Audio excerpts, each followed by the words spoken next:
बिस्मिल्लाहिर्रहमानिर्रहीम। अस्सलाम वालेकुम नाज़रीन, आप यूट्यूब चैनल देख रहे हैं। मैं इमरान खान हूँ। बहुत सारी खबरें चल रही हैं और बहुत सारे ट्रेंड मेरे बारे में भी चल रहे हैं, उस पर तफसील से बात करते हैं। बल्कि सारी तफसीलात आपको बता ही देते हैं एक आधे वीलॉग में। लेकिन अभी सिचुएशन जो है वो ज़्यादा तकाज़ा कर रही है कि आपको जो रीसेंट सूरत हाल है उससे आगाह किया जाए, क्योंकि बोलने का जो हमारा हक़ है उसको हम सरेंडर नहीं करेंगे। ना उसको सरेंडर किया पाकिस्तान में रहते हुए मैंने, ना अरशद शरीफ साहब ने किया, इवन उनको कीनिया जाना पड़ा, वहाँ भी उन्होंने नहीं किया। ना साबिर शाकिर साहब ने अपने बोलने के हक़ को सरेंडर किया, और ना हमारे बाकी साथी जितने भी हैं, चाहे उन्होंने तशद्दुद का सामना किया हो, चाहे उन्होंने गिरफ़्तारी का सामना किया हो, चाहे उनको रास्ते में रोक कर मारा गया हो, चाहे उनके ऊपर दबाव डाला जा रहा हो, चाहे उनको धमकियाँ दी जा रही हों, लेकिन उसके बावजूद हमने अपना बोलने का हक़ सरेंडर नहीं किया, और वो हम नहीं करेंगे, कभी भी नहीं करेंगे। बात करते रहेंगे, बोलते रहेंगे और अपनी राय का इजहार करते रहेंगे, और जो हमें ठीक लगता है आज़ादी इजहार राय को इस्तेमाल करते हुए हम वो बात करेंगे। फैक्ट्स जो हैं उनको भी सामने लेकर आएंगे। इमरान खान साहब का जो कल इख्तिताम हुआ था, लॉन्ग मार्च जब उन्होंने रोका और वो वापस लाहौर गए, तो कुछ खबरें चलाई गई। मैं उस वक्त बोल टीवी के साथ लाइव ट्रांसमिशन कर रहा था, तो मैंने उसी वक्त कह दिया था कि ये सिर्फ नज़र का एक धोखा है और कुछ नहीं है। हुआ ये था कि रात के वक्त को लॉन्ग मार्च को ट्रैवल करवाना ख़तरे से खाली नहीं है। थोड़े दिन पहले आपने एक वीडियो देखी होगी जिसमें हमाद अज़हर, असद उमर और इमरान खान कंटेनर पर खड़े हैं और कोई गर्म बहस हो रही है। वहाँ भी असद उमर यही कह रहे थे मुबैना तौर पर, जो मुझे पता चला है कि वहाँ भी जनरेटर का और लाइटिंग का प्रॉब्लम था। तो आप आइडेंटिफाई नहीं कर सकते अपने ऐसे दुश्मन को या हमलावर को अगर आपकी लाइटिंग प्रॉपर ना हो। तो दिन हो या रात हो, ख़ास तौर पे दिन है तो बहुत अच्छी बात है। आसपास लोग जो है वो विजिलेंट रहते हैं, मौजूद भी रहते हैं इमरान खान साहब के साथ। उनके बहुत सारे करीबी साथी जो हैं वो मूव कर रहे हैं साथ साथ लॉन्ग मार्च में, तो उनकी भी नज़रें हैं। लेकिन रात के वक्त रोशनी का होना बहुत ज़रूरी है। तो इसलिए कल ये लॉन्ग मार्च वक्त से पहले, और कुछ वहाँ पे ये था कि बीच में एक पैच ऐसा था जहाँ पे लोग मौजूद नहीं थे और लोगों की बहुत बड़ी तादाद आगे इंतज़ार कर रही थी। और पार्टी ने उनकी फ़ैसला किया कि जनाब वापस चलते हैं, कल आएंगे, क्योंकि लॉन्ग मार्च एक दिन का तो है नहीं, ये तो अब चलता चला जाएगा। तो इमरान खान साहब आज इस लॉन्ग मार्च को गुजरांवाला पहुँचाना चाहते हैं। लॉन्ग मार्च सारा दिन चलता रहा है और उसी तरह औरतें, बच्चे, ख़वातीन, बुज़ुर्ग, अब सभी आ रहे हैं। हर शोबा ज़िंदगी से लोग आ रहे हैं। इल्ज़ाम लगाया जा रहा है कि लोग हथियार लेकर आ रहे हैं, उधर माजूर लोग आए, उधर लोग अपने बच्चों को लेकर आए, छोटे छोटे जो बच्चे हैं मासूम, उनको कंधों के ऊपर उठा कर लाएँ। तो वो हकीकी आज़ादी के मार्च के लिए लोग निकल रहे हैं इमरान खान के साथ। खैबर पख्तूनख्वा से भी काफ़िले तैयार हो गए हैं, निकलना शुरू हो गए हैं, जबकि कराची और सिंध से जो काफ़िले हैं वो भी निकलना शुरू हो गए हैं और बिल्कुल तैयारी के आखिरी मराइल में। और दूसरी जानिब बलूचिस्तान के काफ़िले जो हैं वो भी रवाना हो रहे हैं। तो इस तरह पूरे पाकिस्तान से लोग इस्लामाबाद की तरफ बढ़ रहे हैं। इमरान खान साहब एक मोमेंटम बनाते चले जा रहे हैं। इमरान खान साहब ने खिताब किया है, और ये जो खिताब किया है इसमें बहुत सारे सवालों के उन्होंने जवाब दे दिए हैं। ये बड़ा क्लियर है, मैं आपको बता देता हूँ। एक तो ये है कि मुरीद के में उन्होंने कारकुन से खिताब किया। इमरान खान ने कहा कि भारत में मिठाइयाँ बट रही हैं कि इमरान खान और फ़ौज में तसादम हो गया। कोई ऐसी बात नहीं है, हम अपनी फ़ौज के साथ खड़े हैं, लेकिन तामीरी तनकीद करते हैं। देखिए, अगर किसी जगह पे कोई तनकीद हो रही है किसी इदारे के रोल के ऊपर, या आप ये कह रहे हैं कि फ़लाँ वक्त में इदारे के पास ये मौका था उन्होंने नहीं किया, या आप ये कहते हैं कि चोरों और डाकुओं को, जिनके खिलाफ इदारे की बड़ी कमिटमेंट थी और वो ये कहते थे कि इन्होंने मुल्क को लूटा, इन्होंने मनी लॉन्ड्रिंग की है, उनको वापस नहीं आने देना चाहिए था। ये बुनियादी बात अगर कम से कम भी करें ना, तो वो ये है कि जिनको चोर और डाकू कहा जाता था, जिनके खिलाफ केसेस बने, जिन लोगों ने मनी लॉन्ड्रिंग की, जिनके ओपन एंड शट केसेस हैं, जिन्होंने दुनिया भर के अंदर जायदादें बनाई हैं और पाकिस्तान से पैसा लेकर गए हैं, और उनके केसेस को NRO 2 के ज़रिए बंद कर दिया गया और उनको इक़्तिदार में लाके बैठा दिया गया। अब इसके ऊपर अगर पाकिस्तानी एतराज़ करते हैं तो बड़ा दुरुस्त और जायज़ एतराज़ है ये। तो इस एतराज़ को लेकर कोई ये नहीं कह सकता कि पाक फ़ौज की और पाकिस्तान की आवाम की कुट्टी हो गई है, या एक पॉलिटिकल पार्टी की पाक फ़ौज से लड़ाई हो गई है, या सहाफ़ियों के एक हिस्से की पाक फ़ौज से लड़ाई होगी। नहीं, इंडिया का मामला हो, कश्मीर का मामला हो, सरहदी मामलात हों, पाकिस्तान की सालमियत का मामला हो, यानी अगर इदारों के साथ इख्तलाफ है तो वो एक चीज़ के ऊपर है ना, रजीम चेंज ऑपरेशन के ऊपर, एक ही चीज़ के ऊपर इख्तलाफ है। ये नहीं होना चाहिए था, इसको रुकना चाहिए था। बाकी 99 चीज़ें जो हैं उन पे तो इत्तफाक है। और वो 99 चीज़ें मौजूद हैं। अब आ जाए, इमरान खान साहब ने जो कहा, एस्टेब्लिशमेंट को मैं एक पैगाम देना चाहता हूँ। जनरल मुशर्रफ ने जब 2 करप्ट पार्टियों को हटाया तो लोगों ने मिठाई बांटी थी।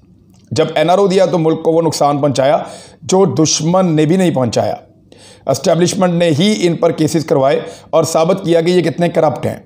आज आपने इन चोरों का साथ देने का फैसला किया है तो ये ना समझें कि हम भेड़ बकरियां हैं।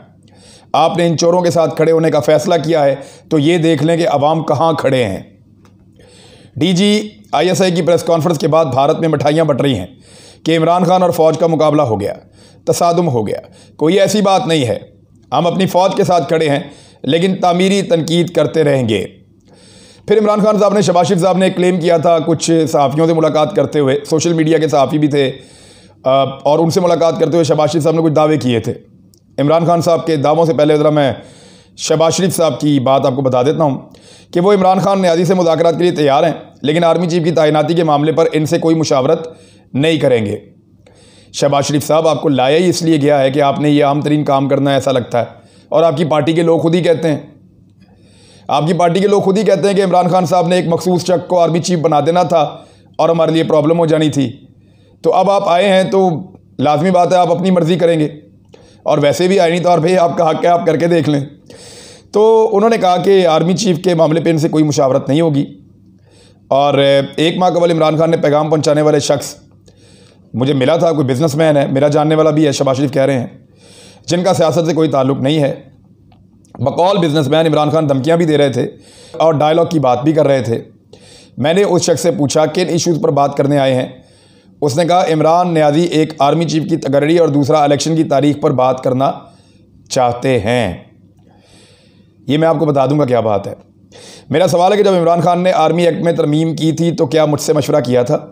आर्मी चीफ की तकर्री का इख्तियार आइन ने वज़ीर-ए-आज़म को दिया है। मैंने कहा इमरान न्याज़ी को पैगाम दे दें, डायलॉग के लिए तैयार हूँ, मगर जहाँ तक आर्मी चीफ की तकर्री की बात है इस पर मुशावरत नहीं करूँगा।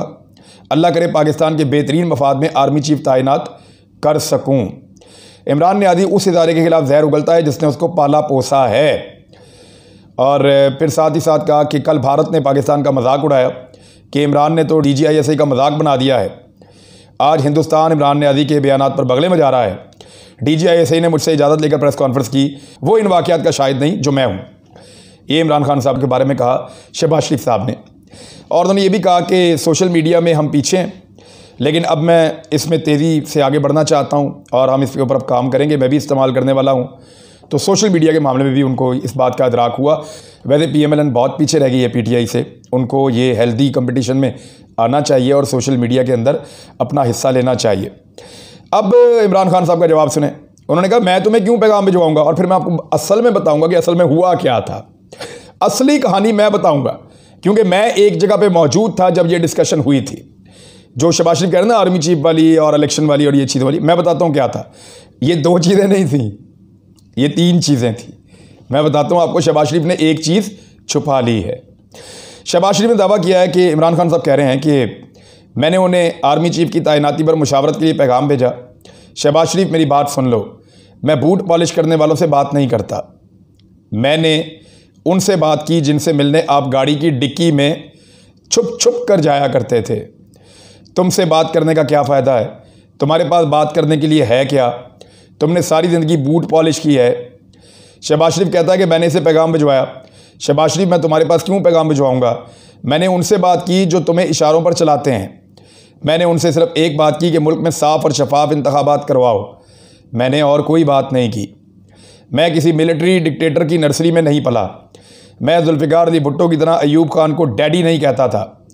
मैंने उसकी काबीना में 8 बरस नहीं गुजारे।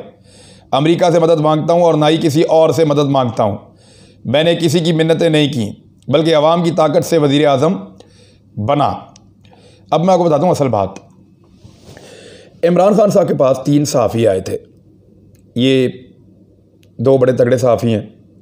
इनमें एक सुहेल बड़ाई साहब थे और एक इनके अंदर मुजीबुर रहमान शामी साहब भी थे।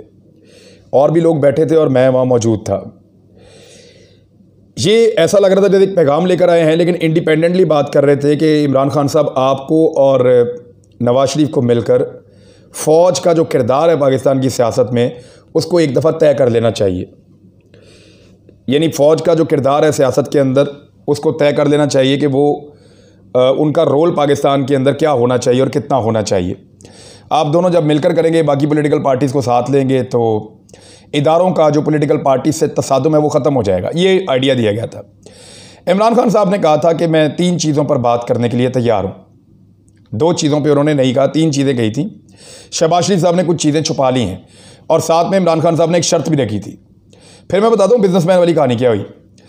सबसे पहले इमरान खान साहब ने कहा था कि एक पाकिस्तान में इकॉनमी के ऊपर सारी पॉलिटिकल पार्टीज बैठे हैं और तय कर लें कि अगले दहाइयों में हमने पाकिस्तान को कैसे चलाना और कौन सा मॉडल होगा, ताकि हुकूमतें बदलती रहें, इकनॉमिक पॉलिसी ठीक रहे। 2, इमरान खान साहब ने कहा था कि फ़ौज में आर्मी चीफ की तैनाती का तरीक़ाकार वो बेहतर किया जा सकता है और होना चाहिए, ताकि ये जो एक अजीब किस्म की सूरत-ए-हाल पैदा हो जाती है, अपनी अपनी चॉइसेस, वो ये चाहता है, वो ये चाहता है, वो ये चाहता है, वो ये चाहता है, मैं ये चाहता हूँ, ये ख़त्म होगा तो बहुत सारी चीज़ें स्मूथ हो जाएंगी। बाकी बात मैं ज़्यादा करना नहीं चाहता, आप समझ गए होंगे। तो इमरान खान साहब ने दूसरी चीज़ जो उनके साथ डिस्कस की थी, उधर से भी बात हो रही थी, इधर से भी हो रही थी, सारी बातें इमरान खान नहीं कर रहे थे। नंबर 1 चार्टर ऑफ इकॉनमी मिल के बात कर लें सारे। नंबर 2 आर्मी चीफ की तैनाती का मामला, इसके ऊपर कर लें। नंबर 3 इमरान खान साहब ने कहा था कि ये सारा कुछ आप ज़रूर करें, लेकिन जो कंडीशन थी कि NRO नहीं होगा। मैं इन दोनों चीज़ों पे बात करने के लिए तैयार हूँ, और चीज़ें हैं तो उन पे भी बात करने के लिए तैयार हूँ, लेकिन किसी सूरत भी उसके लिए NRO नहीं होगा। अब जो शहबाज शरीफ कह रहे हैं कि मेरे पास जो पैगाम आया बिजनेसमैन लेकर आया, वो कह रहे हैं इमरान खान धमकियाँ भी दे रहा था और कह रहा था आर्मी चीफ की तैनाती भी बात कर लें, तो मैं आपको बता देता हूँ। एक्चुअली जो तैनाती पे बात करने की बात कर रहे थे, वो ये नहीं कह रहे इमरान खान साहब कि मैं बताता हूँ नाम, ये वाला बंदा आर्मी चीफ लगा लो। उनकी तो चॉइस ही नहीं है, उन्होंने पहले दिन से कहा हुआ है कि जिसको मर्जी लगाओ आर्मी चीफ, मेरी कोई चॉइस नहीं है। इन्हीं में से लगेगा ना जो पाक फौज के अंदर लोग हैं। इमरान खान बाहर से लाके तो किसी को लगा नहीं सकते, ना शहबाज शरीफ लगा सकते हैं। तो बात यह है कि इमरान खान साहब ने बड़ा क्लियरली कहा, कैटेगोरिकली कहा, और जो बिजनेसमैन है मुबैना तौर पे जो जाके जिन्होंने पैगाम दिया, वो पैगाम ये नहीं था कि वो धमकियां दे रहे हैं। एक्चुअली इमरान खान ने कहा था कि NRO नहीं दूंगा, इसको शहबाज शरीफ धमकी कह रहे हैं कि इमरान खान धमकियां भी दे रहे थे। NRO मैं नहीं दूंगा, करप्शन का, लूट मार का हिसाब आप लोगों को देना पड़ेगा, वो एक अलग कहानी है, उसको अलग रखें।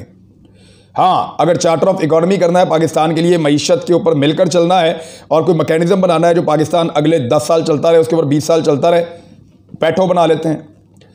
दूसरा, सियासी मामला हल करने के लिए और ये एक इंतज़ामी मामला हल करने के लिए आर्मी चीफ की तैनाती का तरीका, अगर आर्मी चीफ की तैनाती मैं किसको बनाना चाह रहा हूँ वो नहीं है, आर्मी चीफ की तैनाती किस तरीक़ाकार से होनी चाहिए, उस पर याद है आपको ख्वाजा आसिफ ने कहा था कि इसका भी तय होना चाहिए। तो इसी तरह इमरान खान साहब ने भी इसी आइडिया की बात की है। तो ये है जनाब असल कहानी, जिसको शहबाज शरीफ साहब तोड़ तोड़ के बता रहे हैं कि वो धमकियां भी लगा रहे थे और आर्मी चीफ की तैनाती के लिए मुशावरत भी चाह रहे थे।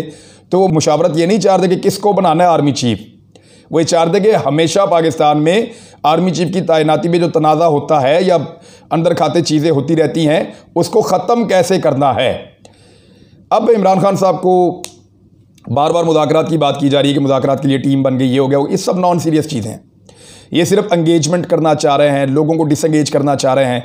लोग ये सोचें कि भाई मामला तो हल हो रहा है तो बाहर निकलने का फ़ायदा क्या। लेकिन हकीकी आज़ादी मार्च में जो लोग आ रहे हैं, उनकी तादाद ये बता रही है कि लोग इमरान खान को अकेला छोड़ने पर इस मरतबा आमादा नहीं है।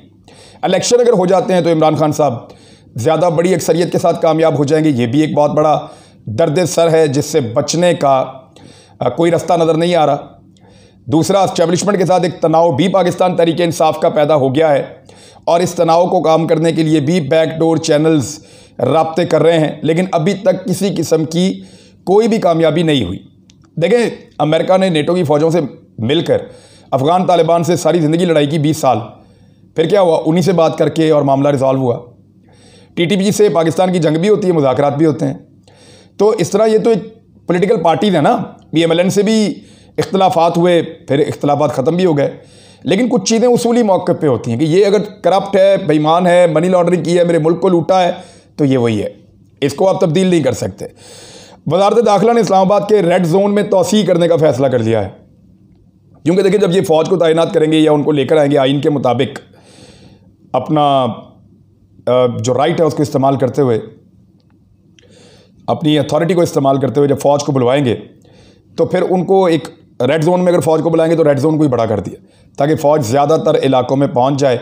इस्लामाबाद में दफ़ा 144 नाफिज कर दिया गया है, जगह जगह कंटेनर लगा दिए गए हैं। पुलिस और पैरामिलिट्री फोर्सेज और दीगर लोग जो हैं वो वहाँ पे प्रैक्टिस कर रहे हैं और वर्जिशें कर रहे हैं कि जिस वक्त भी लॉन्ग मार्च आएगा तो उसके साथ झगड़ा कैसे करना है।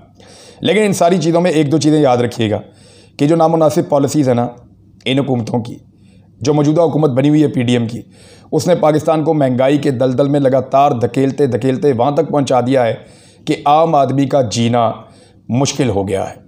इस बात को मत भूलिएगा कि आम आदमी को बहुत मार पड़ रही है इस दौरे हुकूमत में। सब अपने अपने मौक़िफ़ के लिए लड़ रहे हैं। कोई ये चाहते हैं कि पाकिस्तान में आज़ादी इज़हार राय हो, मेरे जैसे लोग। कुछ लोग ये चाहते हैं कि इम्पोर्टेड हुकूमत ख़त्म हो जाए। कुछ लोग चाहते हैं हकीकी आज़ादी की जंग वो जीतें। लेकिन जो आम आदमी के ऊपर महंगाई का बोझ इस हुकूमत ने लाद दिया है, तबाह कर दिया उसको, उसके बारे में कौन बात करेगा। हम उस पर भी बात करेंगे बाद में। अब तक के लिए इतना ही। अपना ख्याल रखिएगा, अपने इस चैनल का भी। अल्लाह हाफ़िज़।